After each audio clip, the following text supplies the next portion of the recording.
Alright. Upo tayo.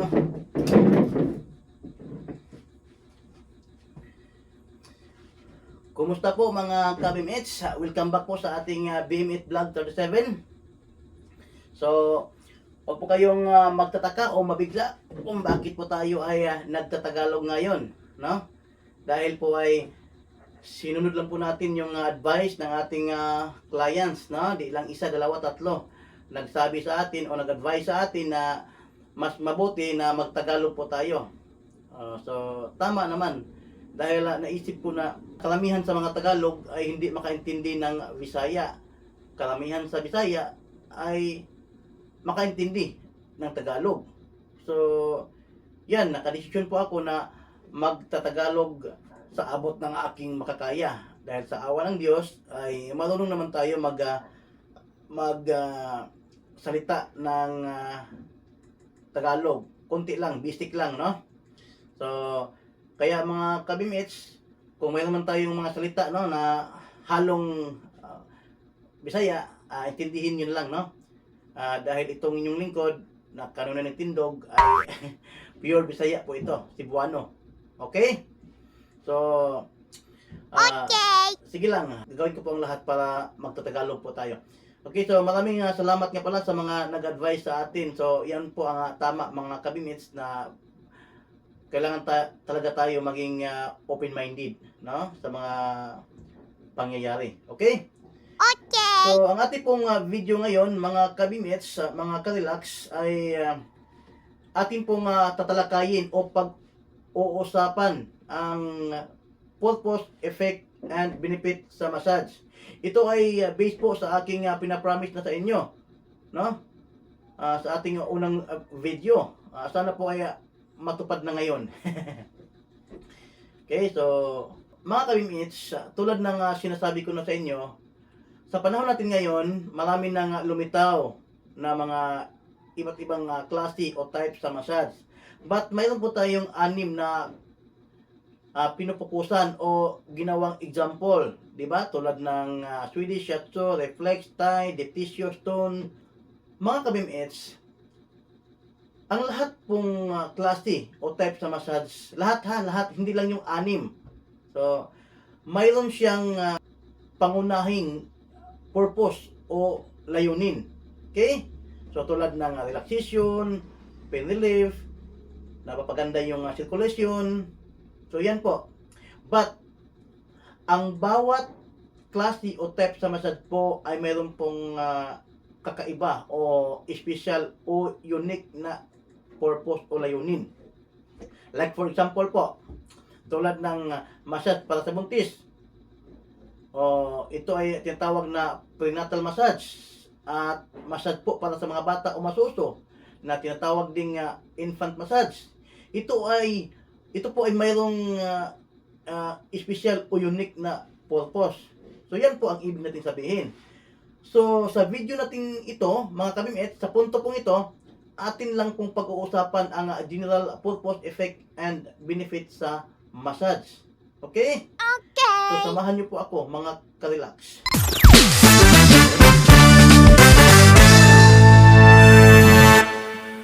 Pag-uusapan po natin ngayon ang general purpose, effect, and benefit sa massage. Halos lahat ng klase o type sa massage, mga kabimits.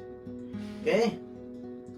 Ito na po mga kabimits. So, kailangan na malaman ninyo ito mga kabimits. Attention po sa lahat, no? Lalong-lalo na po sa mga hilig sa massage, sa ating client po. So, okay po natin. Mas maganda po na malaman nyo po ito mga kabimits, no? Siyempre, bukod sa makarelax, masarap, mawala yung mga discomfort, mas mabuti na malaman ninyo ito. Okay? Okay, ito na po. Ito po ay galing talaga sa mapagkatiwalaang sources. Okay? At ito po mismo ay sinusuportahan ng medical o medicine study at health science. So, hindi basta-basta, no? Okay.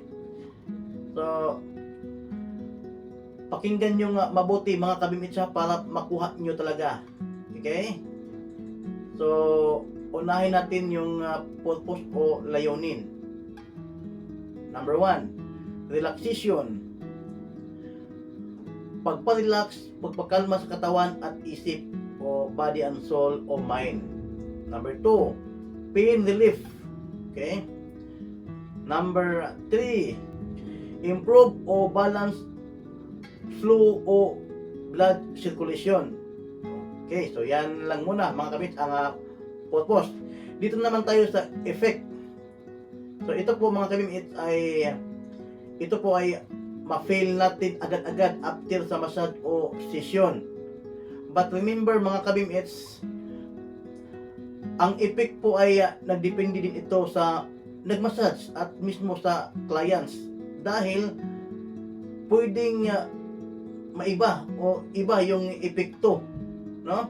Kahit pareha o pareho ang klase sa massage ang ginagamit, no? So tandaan po natin yan mga kabimits. Number 1, after sa massage o session, ma-feel ang deep relaxation, antok, magaan o kaginhawaan. Kung sa Cagayan pa, labi na sa Lumbia, hagkap. Number 2, lumuwag ang mga nanigas o nanakit na mga muscle o tissues. Number 3, nanginginit o umiinit sa tuwing lumalapit siya sa iyo. Ito mga kabimit, atin po itong ipaliwanag mabuti, no? Kasi baka maisip ng iba na makalagnat ang massage. Dahil sa totoo lang, may pagkataon talaga na after sa massage o session, ang iba ay lalagnatin talaga. So ang massage may mapasingilan. Oo. Dahil hindi nila alam na may ongoing na pala silang lagnat o discomfort. Kaya before sila nagpamassage, na-feel nila yung mabigat, matamlay ang katawan. Dahil nga, yun, may ongoing sila na lagnat. Okay? So, patuloy po tayo sa pagpaliwanag. Okay. Tandaan po natin mga kabimits, ang isa sa mga effect o benefit sa massage ay papalakasin ang ating immune system o resistensya o immunity, di ba? At tandaan din natin na ang lagnat ay tinatawag po ito na natural body response, di ba? So, ang ibig sabihin mga kabimits, like for example, yung lugar o side na minamassage, di ba, umi-increase yung blood flow. So, ibig sabihin, posible din na umi-increase yung body temperature o init, di ba? At pangalawang example, mga kabimits, kung ating katawan ay sobrang mababa yung body temperature, di ba, ang normal is 37 degrees Celsius man. So kung sobrang baba lang, pwede mapabalik sa massage ang normal na body temperature ng ating katawan. Pwede siya maipabalik tulad ng pagmamahalan yung dalawa. Okay. So yan no, mga kapatid, mga kabimits. Ito tayo sa number 4. Minsan mayroong konting pananakit, konti lang, hawag lang yung grabe o sobra. Dahil kung grabe, hindi na yan mabuti o maganda, di ba? So normal lang yung mga kapatid, kabimits, tulad ng mga first timer na bigla o matagal na hindi nagpamasad o kaya over pressure. So yung over talaga, tulad ng pagmamahal mo sa kanya, ay hindi talaga yan maganda. Ito. So yan mga kabimit, no? So normal lang yung kunting papanakit. Pero kung grabe o sobra ang papanakit, posible na yung nagmamasad sa iyo, hindi na yan totoo. Nagkukunwari lang, no? Tulad ng ginawa niya sa iyo, nagkukunwari. Ito. Okay, patuloy pa tayo. Number 5, posibleng masarap ang tulog at iba pa. So yan lang muna mga ka-BMH. So gusto ko lang sabihin dito mga ka-BMH na pag hindi niyo gustong marinig yung maraming pasikot-sikot natin, gusto niyo lang gusto niyo pumunta sa talaga sa topic natin tulad nito, purpose, effect and benefit, pwede man i-pass forward niyo para kasi kailangan talaga na ipaliwanag natin mga kabimits. Okay? So dito naman tayo sa benefit. So ito po mga kabimits, ito po ay overall or buong ipik, bunga o makuha, ma-feel natin kung palagi tayong nagpa-massage. Okay? Number 1, ipababa o mababawasan yung stress level hormones na tinatawag na cortisol at makapa-increase sa feel good hormones tulad ng serotonin at dopamine. So maganda ang massage. At mababawasan o ipababa ang depression at anxiety. Okay? So maganda ito sa mga taong mayroong ganyang discomfort mga ka-BMH. Number 2, improve o napapaganda ang balanced blood circulation. So remember po mga ka-BMH, ito po ay isa sa pinaka maganda at importanteng benefit na makuha sa ating katawan sa massage po. Okay? Bakit po? Siyempre, para maging maganda ang supply o pag-deliver sa mga nutrient o oxygen patungo sa ating muscle and tissues, no? So maganda talaga na walang disturbo para tuloy-tuloy pong sirkulasyon tulad ng relasyon niyo, tuloy-tuloy kahit maraming hadlang. Ha? Ito. Okay. Lalong-lalo na po para hindi po tayo magka-high blood o hypertension. Okay? Number 3. Teka muna ha. Mga kabimits ha. Number 3 na po tayo ha. Sandali lang. Okay. Number 3. Ipababa o mababawasan o mawala ang pananakit, pagod, bigat, pangangalay o pamamanhid sa muscle at joint. Number 4, napababa o nababawasan ang muscle tension. Okay? Na siyang dahilan sa mga iba't ibang discomfort. Siyang dahilan sa cramp, stiffness, sakit sa ulo, at iba pa. Okay?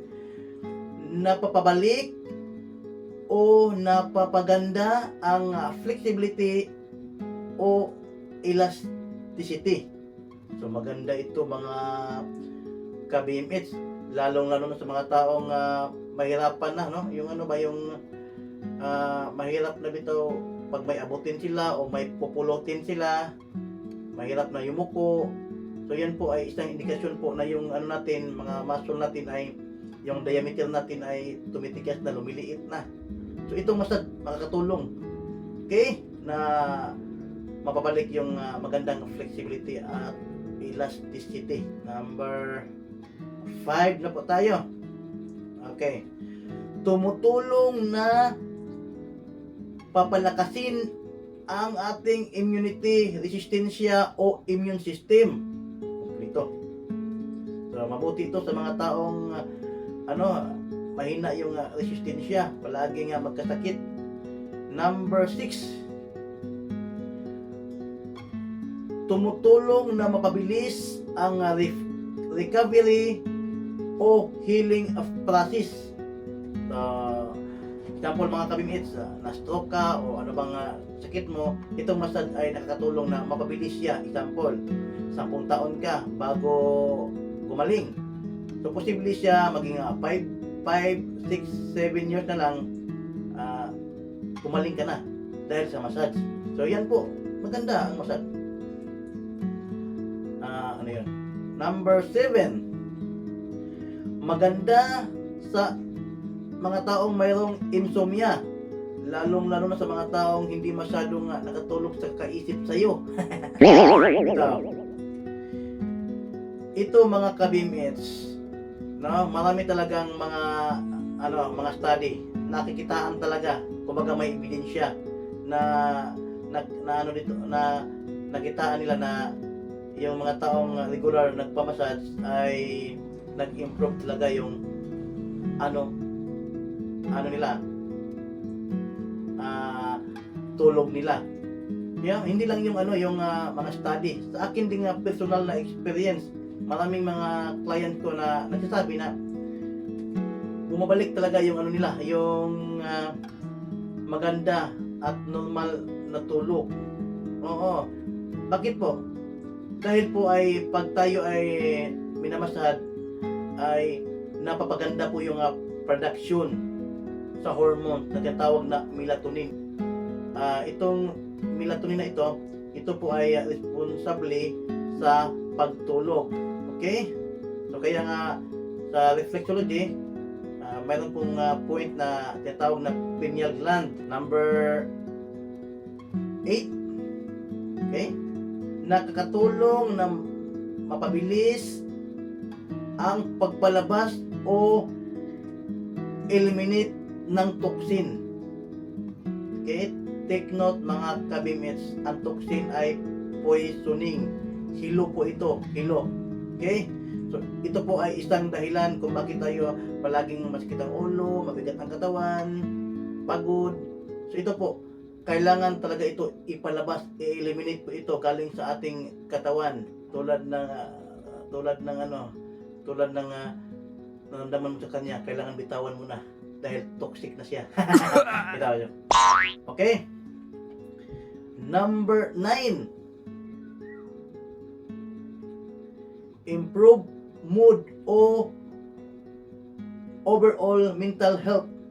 So, maganda po ito mga kabimits, no? Lalong-lalo na sa mga taong mismo siya ay naintindihan ang kanyang sarili kung bakit siya pa rin. Ito. So, okay, number 10. So, last na ito mga kabimits. Nakakatulong na napabalik o napaganda ang ating digestion. So, maganda po ito mga kabimits sa ating absorption at ma-enjoy o makuha ng ating katawan ang ating kinakailangang nutrient para po i-distribute sa ating 100 trillion of cells ng ating katawan. Grabe, no? Amazing. So, yan lang muna mga kabimits. Sana po ay na-enjoy po kayo at marami po kayong natutunan dito. Okay? So, yan lang muna dahil parang humahang nanghang na o napapagod ng aking mga mata. Ay, hindi pala ang aking tainga. Oh, okay. Napapagod na, no? Tulad niya, pagod na sa iyo. Ha? Bitaw. Maraming salamat mga kabimit sa inyong panunood at pakikinig sa akin. Okay? Abangan niyo po ang ating next video. Dito lang po sa ating BMIT Vlog 37. Okay? Sa gusto pong magtanong, mayroon pong gustong i-clarify, gusto pong mag-comment kung anong masasabi nyo, welcome po. I-comment nyo lang. Dahil sasagutin po natin yan sa abot ng ating makakaya. Okay, so yan lang po mga kabimits. Tulad ng sinasabi ko, kung pwede lang, no, paki-follow naman at subscribe mga kabimits. Okay? At i-click nyo na rin yung notification bell para ma-notified kayo kung mayroon tayong video na i-upload bago. Okay? So yan lang mga kabimets. Maraming thank you po sa inyong lahat mga ka-BMS.